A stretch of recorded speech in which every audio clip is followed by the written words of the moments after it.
करुणामय गौरी हर श्री वरद विनायक शुभनयना करुणामय गौरी हर श्री वरद विनायक ओंकार गणपती ओंकार गणपती अधिपती सुखपती छंदपती गंधपती लीन निरंतर हो लीन निरंतर हो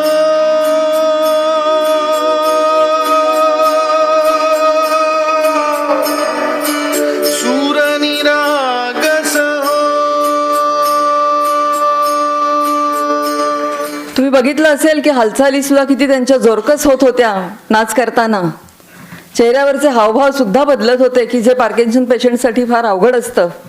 नाहीतर चेहरा मास्क सारखा होत असतो पार्किन्सनमध्ये, पण त्यांनी चेहऱ्यावर हावभाव सुद्धा आणले, हे क्रेडिट आहे. आणि तुम्ही त्यांचा वयोगटही बघा की 70 ते 85 या वयोगटातले हे सगळेजण आहेत. म्हणजे नॉर्मल माणसांना सुद्धा या वयोगटातल्या लोकांना डान्स करणं अवघड जाईल. आणि विथ पार्किन्सन मला वाटतं डॉक्टरांनी थोडंसं त्यांच्या भाषणात याच्याबद्दल सांगावं की नृत्यातनं खरोखर व्याधीवर मात करता येते का पार्किन्सन सारख्या. एक बर्नी सीगल म्हणून प्रसिद्ध रायटर आहेत, त्यांचं पुस्तक आहे लव्ह मेडिसिन अँड मिरॅकल. त्यांनी लव्ह आणि मेडिसिन याचा कसा संबंध आहे आणि केवळ प्रेमाचा रोल हा मिरॅकल्स निर्माण करण्यामध्ये कसा आहे हे खूप सुंदर समजावून सांगितलेलं आहे. तर आपल्यापैकी सगळ्यांनी ते पुस्तक वाचावं असं मला वाटतं. आणि इंटरेस्टिंगली आपल्या भारतीय तत्वज्ञानाने या सगळ्याचं महत्व खूप पूर्वीच सांगितलं होतं. आता आपण फिजिकल मेडिसिन कडून माइंड बॉडी मेडिसिन कडे जातोय, पण शतकांपूर्वी अनेक शतकांपूर्वी आयुर्वेदाने तेच सांगितलेलं आहे. आता माइंड बॉडी मेडिसिनच्याही पलीकडे जेव्हा विज्ञान गेलं तेव्हा माइंड बॉडी सोल मेडिसिन आलं की आपला आत्मा हे सगळं गव्हर्न कसं करतो, म्हणजे मनावर कंट्रोल कसा ठेवायचा, म्हणजे मनच सगळ्यावर कंट्रोल ठेवणारं आहे. पण त्या मनाला नियंत्रण कोण करतं, कारण मनच अनेक व्याधींच्या मुळाशी आहे. आपल्या उपनिषदांमध्ये सांगितलेलं आहे मन एव मनुष्याणाम कारणम बंध मोक्षयात. मनच सगळ्याचं कारण आहे, बंधनाचंही कारण मन आहे आणि मोक्षाचंही कारण मन आहे. तर हे मन नियंत्रण करण्यासाठी या मनाला कोण नियंत्रण करतो हे आता विज्ञान याच्यामध्ये प्रगती करत आहे. आणि मला प्रायमरली असं वाटतं की आपण सगळ्यांनी म्हणजे पार्किन्सन्स, डिमेन्शियाचे लोक किंवा वेगवेगळे न्यूरोडिजेनरेटिव्ह डिसऑर्डर्स कशाला, सगळ्याच व्यक्तींनी आपलं मन आनंदी ठेवणं याच्यावर जर विजय मिळवला तर आपली लॉंगिटिव्हिटी वाढेल, आपली मॉर्बिडिटी कमी होईल आणि आपल्या आयुष्याचा स्तरच एक वेगळ्या प्रकारचा होऊ शकेल. एक मंगेश पाडगावकरांची खूप सुंदर कविता आठवते. पाडगावकर लिहितात, सांगा कसं जगायचं कणत कणत की गाणं म्हणत, तुम्हीच ठरवा. तुम्हीच ठरवा हे महत्वाचं आहे. काळ्या कुट्ट काळोखात जेव्हा काही दिसत नसतं तुमच्यासाठी कोणीतरी दिवा घेऊन उभं असतं. त्या माणसाकडे बघण्याची दृष्टी मात्र आपली हवी की कोणीतरी दिवा घेऊन उभं आहे. काळोखात कुडायचं की प्रकाशात उडायचं तुम्हीच ठरवा. पायात काटे रुतून बसतात हे अगदी खरं असतं आणि फुलं फुलून येतात हे काय खरं नसतं. काट्यांसारखं चलायचं की फुलांसारखं फुलायचं तुम्हीच ठरवा. खूप वेळा पार्किन्सनच्या पेशंटशी इंटरॅक्शन करताना पहिल्या इंटरॅक्शनच्याच वेळी असं लक्षात येतं की त्यांनी धीरच सोडून दिलाय की अहो पार्किन्सन झाला आता काय करणार, म्हणजे आता ह्याच्या पलीकडे काही आयुष्यात नाहीच आहे. तर हा दृष्टिकोन बदलला पाहिजे, हा अप्रोच बदलला पाहिजे. याच्यासाठी मी ही कविता कोट केली. आणि एकदा जर पण ऍक्सेप्ट करायला लागलो की आपल्याला पार्किन्सन्स आहे, पूर्ण तो बरा जरी नाही झाला तरी तो डेफिनेटली कंट्रोलेबल आहे. आपल्याला ब्लड प्रेशर असलं की आपण ब्लड प्रेशरची गोळी घेतो, ब्लड प्रेशर नॉर्मल झालं की आपण नॉर्मल वागू शकतो. डायबिटीस असलं, शुगर वाढली की डायबिटीसची गोळी घेतो. शुगर नॉर्मल ठेवून गोळी घेऊन का होईना आपण अगदी फुल्ली नॉर्मल आयुष्य जगू शकतो. तोच प्रकार पार्किन्सन्सचाही आहे. तो काही कॅन्सर नाही आहे, फक्त आपण ते ऍक्सेप्ट करण्याची पहिली पायरी आहे. त्याच्यानंतर आपण सर्कमस्टन्सेसना अडॅप्ट व्हायला पाहिजे की आता आहे पार्किन्सन्स नसतं मग काय करायचं. खूप काही गोष्टी करता येतील, त्या कशा ते आपण पुढे बघणारच आहोत. आणि आपले जे रिस्पॉन्सेस आहेत ते रिस्पॉन्सेस थोडेसे अल्टर करायला पाहिजे आपण. म्हणजे ॲक्सेप्टिंग, अडॅप्टिंग आणि अल्टरिंग, ह्या जर ही त्रिसूत्री आपण जर आयुष्यामध्ये अंगी बांधली तर निश्चितपणे पार्किन्सन्स हे आव्हानच उरणार नाही. आणि जर आव्हान असलं तर त्या आव्हानावर आपण विजय मिळवलाय असं होईल.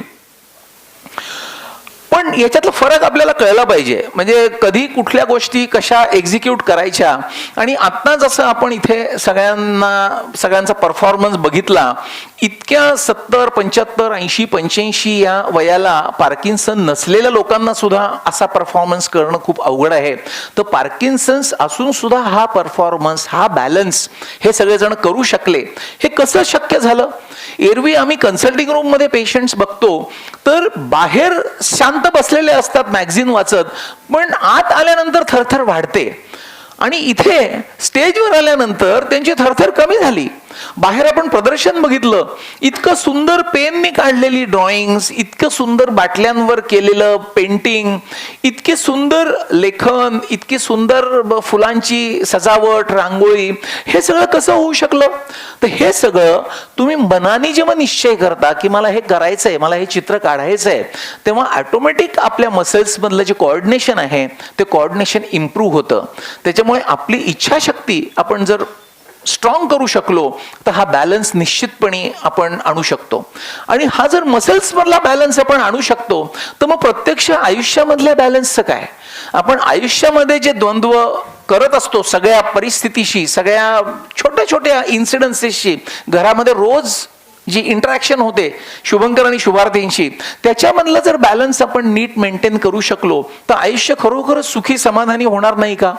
आणि आपण ज्या सगळ्या डिसऑर्डर्स म्हणतो, डिसऑर्डर, ऑर्डर गेलेली आहे तर ती ऑर्डर पुन्हा आणता येईल.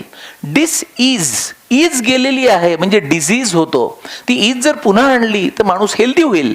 आणि हे प्युअरली आपल्या हातात आहे. म्हणजे याच्यासाठी मेडिसिन्सवर अवलंबून नुसतं राहण्यापेक्षा मेडिसिन्सची मदत घेऊन आपण आपल्या इच्छाशक्ती आणि इतर सुदृढ मनाच्या बेसिसवर आपण जर हे सगळं करू शकलो तर तो आपला डेफिनेटली विजय होईल. आता मला गौरीताईंनी सांगितलं की हे जे डान्स आणि म्युझिक आणि या सगळ्या गोष्टींचा पार्किन्सनशी काही संबंध आहे का हे मी सांगावं. तर पार्किन्सन्स डिसीजच्या जर्नलमध्ये 2020 साली एक पेपर पब्लिश झालेला आहे टेम्पलिन जेनेट या ऑथरचा.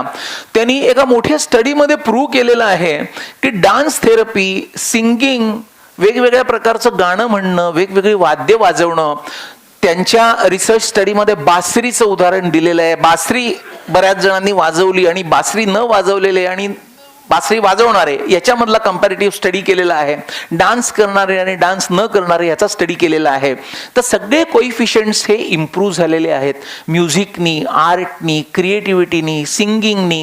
तर हे सायंटिफिकली प्रोव्हन आहे.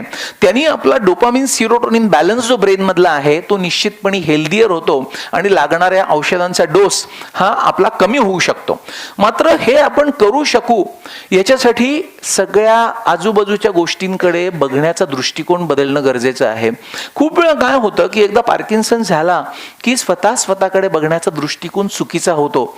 आणि जे शुभंकर असतात त्यांचाही दृष्टिकोन जर निगेटिव्ह असला तर मग ते डायनामिक्स म्हणजे प्रगती होण्याऐवजी तो डाऊनफॉल सुरू होतो. हे टळलं पाहिजे. कारण आपला दृष्टिकोन आपण बदलू शकतो, आजूबाजूचं जग आपण बदलू शकत नाही. आणि आपण जर आपला दृष्टिकोन बदलला तर तेच जग आय रिपीट आपल्याला बदलल्यासारखं वाटतं आणि आपण सुखी समाधानी होऊ शकतो. आपल्या शतकानुशतकांपूर्वीच्या तत्वज्ञानामध्ये हेच सांगितलेलं आहे. काश्मीरी शैविझम हे खूप लँडमार्क फिलॉसॉफिकल फाउंडेशन समजलं जातं. 77 शिवसूक्त आहेत असं सांगितलंय की आयुष्याचं सार शंकराने पार्वतीला हिमालयामध्ये सांगितलेलं आहे. त्या सुक्तांमध्ये, काश्मीरी शैविझम मध्ये, त्याच्यामधल्या पहिल्याच अध्यायामधला 3 अध्याय आहेत. पहिल्याच अध्यायामधलं 12वं सूक्त आहे विस्मयो योग भूमिका. म्हणजे विस्मयकारक बदल आजूबाजूच्या जगामध्ये होतील जर तुम्ही तुमचा दृष्टिकोन बदलला तर. ते बदलता यायला पाहिजे. तुम्ही सगळं जग बदलायचा प्रयत्न करू नका. त्यांनी तुम्ही फ्रस्ट्रेट व्हाल. तुम्ही स्वतः दृष्टिकोन जर बदलला तर तेच जग तुम्हाला खूप वेगळं दिसेल. आणि खूप इलॅबोरेटिव्हली त्यांनी वर्णन केलेलं आहे की हे कसं होईल. आपल्या ईशावास्य उपनिषदामध्ये पण म्हटलंय, ईशावास्यम इदम सर्वम यत् किंचित जगत्यान जगत. म्हणजे आपल्या सगळ्या आजूबाजूच्या लोकांमध्ये देव भरलेला आहे. आता देव भरलाय म्हणजे काय? आपल्या आजूबाजूची लोक तर सगळी माणसासारखी दिसतात, आपल्यासारखेच दिसतात. मग देव भरलेला आहे म्हणजे नक्की काय? तर आपला दृष्टिकोन बदलायला हवा, बघायला हवा. आपला जर चष्मा बदलला तर आपल्याला त्यांच्यातलं देवत्व दिसू शकतं. हे कसं होऊ शकतं याचं मी एक छोटंसं उदाहरण देतो, कारण हे सगळं तत्वज्ञान 5 मिनिटात सांगून समजणार नाही. पण त्याचं एक छोटंसं उदाहरण देतो की आपला दृष्टिकोन कसा बदलणं आपल्याला युजफुल ठरतं. आपण रोज सकाळी सूर्योदय बघतो. लहान मूल जे असतं ते सूर्योदय बघतं आणि ते काय म्हणतं की सूर्य पूर्वेला उगवतो आणि हळूहळू हळूहळू पश्चिमेला जाऊन मावळतो. तो जेव्हा शाळेत जातो, 7वी 8वी 9वी 10वीत गेला की त्याच्या लक्षात येतं की अरे आपलं चुकलं बरं का, सूर्य स्थिर आहे आणि पृथ्वी फिरतीये. आपल्याला सूर्य पूर्वेकडून पश्चिमेकडे जाताना दिसतो, पण खरी पृथ्वी पश्चिमेकडून पूर्वेला फिरते म्हणून आपल्याला सूर्य तसा दिसतो. तो आणखीन जेव्हा मोठा होतो तेव्हा त्याच्या लक्षात येतं की सूर्यही स्थिर नाहीये आणि पृथ्वीही स्थिर नाहीये. आकाशगंगेत ते दोन्ही फिरतायत, पण आपल्याला मात्र सूर्य पूर्वेकडून पश्चिमेकडे जाताना दिसतो. तो आणखीन पुढे जेव्हा मोठा होतो, त्यांनी जर फिजिक्स आणि ॲस्ट्रॉनॉमीचा अभ्यास केला तर त्याच्या लक्षात येतं की आकाशगंगाही स्थिर नाहीये, आकाशगंगा सुद्धा फिरतीये आणि हे सगळं ब्रह्मांडच फिरतंय. ह्याच्या पलीकडे काय आहे? आणि हा सगळा तो विचार करायला लागल्यानंतर after certain degree of maturity तो माणूस आणि एखादं 4थी 5वीतलं मूल हे दोघं जेव्हा गच्चीवर जाऊन सूर्योदय बघतात तेव्हा त्या दोघांना तोच सूर्योदय वेगळा दिसतो. सूर्योदय तोच आहे, पूर्वेकडून पश्चिमेकडेच जातो आहे, पण दोघांचा दृष्टिकोन किती वेगळा आहे. तसं आपल्या घरातली माणसं तीच आहेत, आपल्या समाजातली माणसं तीच आहेत, आपला आजार तोच आहे, पण आपला दृष्टिकोन बदलला की आपल्याला सगळ्या आजूबाजूच्या भागांमध्ये आपल्याला देव दिसायला लागतो आणि सुख समाधान शांतीने आपलं आयुष्य एका वेगळ्या मार्गावर मार्गस्थ व्हायला लागतं. आणि हे नुसतं पार्किन्सनसाठीच नाही आहे, इतर सुद्धा सगळ्यांना शिकण्यासारखं आहे.